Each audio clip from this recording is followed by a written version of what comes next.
Hey, peace, world. Thanks for pressing play on another Pay Me No Mind Sports and Entertainment. Gonna get into some bite down boxing.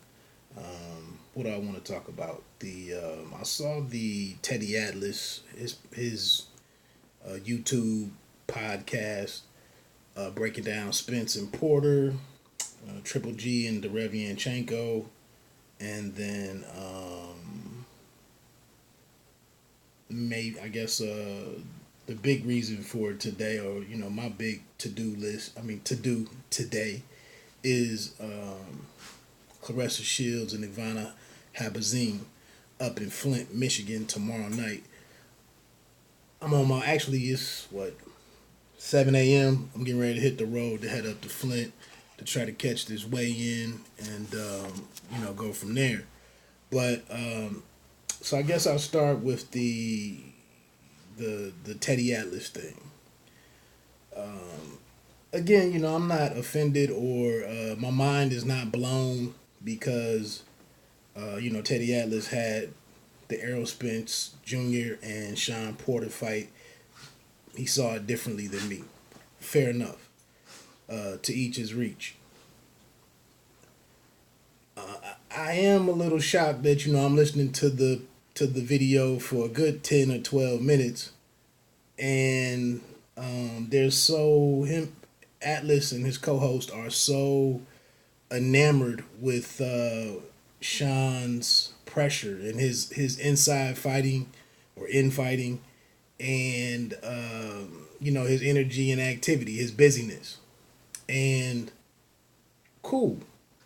And they just mentioned Errol Spence Jr. in terms of his talent. This talent that was bottled up. I think they used the analogy of Spence was caught under an umbrella and was being rained on. And okay, I'm not totally disagreeing with all of that. But again, I don't know what sport efficiency and accuracy isn't a plus, or the lack of it is a negative.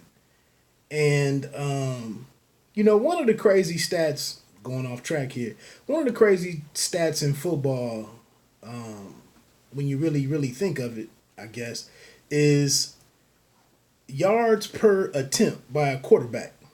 And that factors in the drop passes or the errant passes, the incompletions, as well as the completions. Takes the yard and just the total yards, divides it over the number of attempts. What would I want to know that for? But again, and it just seems like an unfair stat in a way. But then, like, if you go and check Tom Brady, Aaron Rodgers, probably maybe Russell Wilson, but if you go and check the top 5 guys in this weird stat, yardage per attempt, they're going to be the tops at that list. So like I said, it's one of those, just another stat that we go and divide something by something and get something.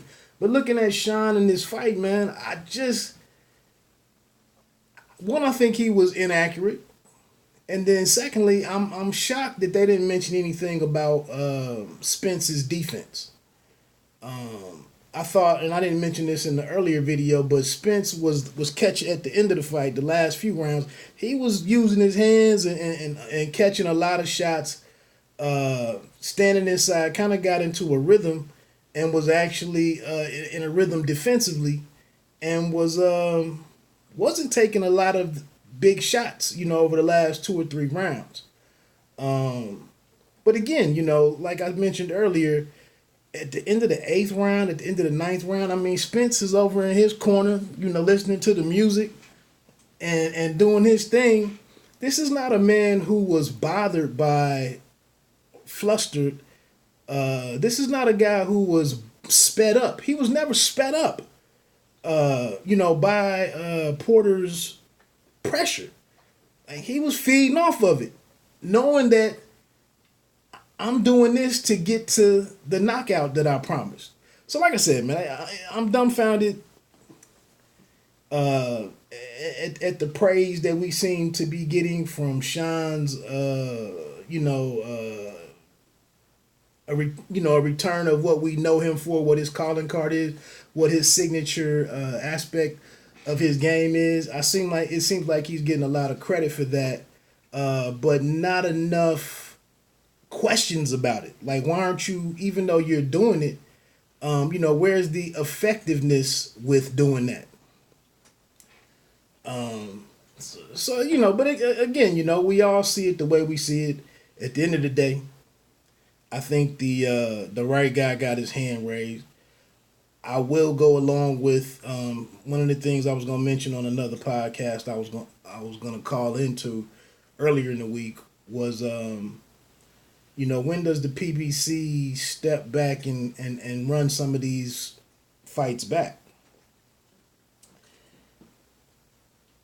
At some point, these are guys, Keith Thurman, these are guys holding a world title, lose it in a fight, in a competitive fight, and there's no push for a rematch. But that's because, I guess they have their plans that they have. Fair enough. But I guess that's neither here nor there. Moving on to Triple G and Derevyanchenko, I think this is going to be a pretty decent fight, man. I want to see this other cat that's on there. I believe he's part of Triple G Promotions is what it is, I believe. Miradon or something. I'll check him out. Other than that, I think the card is kind of thin in terms of names that we know. I'll check it out on demand most likely and see what it's about. Because I will be at the Shields and Habazin fight tomorrow night. So, I'll be working, quote unquote, that. But Triple G and Derevyanchenko, I think it's a new day for Triple G. Try to get through this fight. I do think Derevyanchenko does some things early on. He's a busier guy. Fairly educated offense, in my opinion. And, it'll just be a matter of Triple G is an older guy. How much can Derevyanchenko push him and make him work? And in doing that, does he kind of cost himself some energy over the second half of the fight? What's Triple G's jab like? I think one of the things that I heard was Jonathan Banks was making him rely on his power less, maybe conserving it until the second half of the fight, and staying lighter on his feet, mix in a little bit of finesse stuff up front, move better, be better defensively and everything, and then still be explosive, in the second, in the third, fourth, and the last quarter of the fight. So, Jacobs did knock Derevyanchenko down early. I think Derevyanchenko what is he giving up, an inch and a half in height maybe. I think it's a good fight, and it kind of gives us an idea of what Triple G could do. If he does prevail, I'm gonna pick him to win. If he does prevail, though, what does he do at middleweight with the other champions, excluding Canelo? And if that isn't an interest to him, Andre obviously being over there on the zone. Do you look for unification with Jamal, or does he go and look at some stuff north of middleweight and try to do something exciting and something meaningful, and in terms of capturing another belt in another division and whatnot. I did hear where he said he was comfortable at middleweight, so maybe he's just not that adventurous. Getting into Shields and Habazin.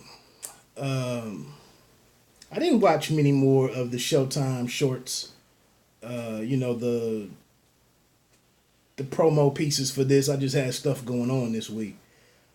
I think the one thing is a couple things. Claressa probably dominates. I haven't seen much out of Habazin. I don't know much about her, but I mean, Claressa is.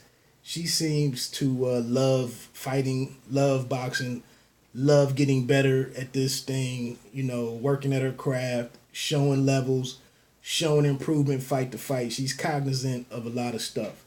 I keep hearing, the second or third word out of people's mouth in regards to Claressa Shields is her power, or the lack of power. And what are we comparing that to? No female is out there just knocking MFs out. That's nobody is doing that in women's boxing. So I don't know why that's the second or third comment about her. It's not like people are just knocking her. I mean, like, she's been knocked down in these fights. So that's interesting. Like I said, that you would. It's like talking about Shaq, coming into the league and saying, well, back then when Biggs didn't even shoot 3-pointers, but that's like being worried about Shaq from 3-point range. No other centers are shooting out there. He's dominant in what he does. Claressa Shields is dominant in what she does in terms of boxing. The wrinkles that she's adding to her defense, the wrinkles that she's adding in terms of the way she's putting her rounds together now and building her offense, against her opponents. She has other stuff that she's doing, and the power. I don't know. That just seems foolish of people that know so much about the sport. That's the second or third thing that you speak on is her power. I probably could have threw a baseball analogy in there too. Being that it's Major League Baseball postseason. But anyway, man, here I am running long anyway. But like I said, man, I just see her having a good night, adding this third belt and doing something. But the thing is, man, I'm really concerned if she seriously goes into this situation with the MMA, trying to make some fights over there. I just don't think she has any grasp. She doesn't have any background of that type of fighting, and that's not something that you're gonna get. She's talking about she's met with a coach already to start some MMA stuff. Back to basketball. I mean, this isn't even Jordan going and playing baseball. Jordan had played baseball as a little kid and had some kind of love for the game. But here you are now, you're gonna sit here and try to take on this discipline, MMA, because there's some money over there, or it's an opportunity. That doesn't mean that you really love that type of fighting. Whatever. Good luck with that. And then lastly, if I get a chance to talk with her tonight, because I can understand the frustration if you can't get the fights that you want to make, even if the team that she discusses all of these moves with, if there's no fights out there that, what is next after Habazin? The Breckus fight probably doesn't happen. Alicia Napoleon, that's going back up. Although I would think that Napoleon could get to 160 and Shields could defend her titles at 160. But with Franchon, is that something out there? I know you probably don't want to go back to the person you fought 8 fights ago or 9 fights ago.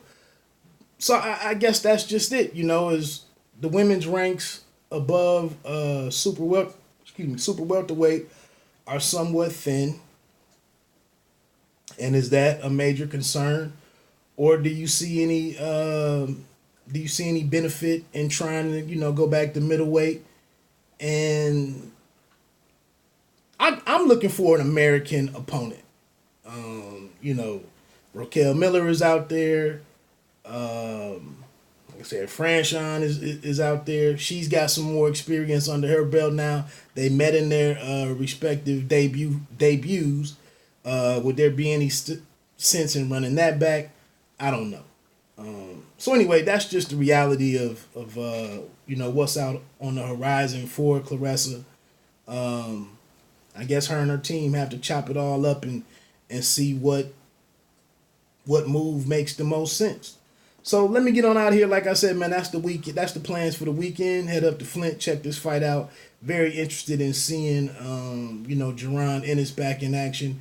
There's also a Detroit fight, East versus West Side, I guess, with Jericho O'Quinn, internationally ranked bantamweight, against James Smith, James Gordon Smith. I think his nickname might be Little Man or something. Old Man.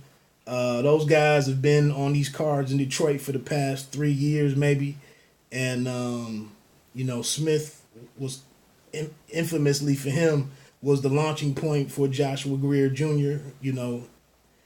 On that big knockout they made from a showbox show they made on a Claressa Shields card at MGM Grand Detroit.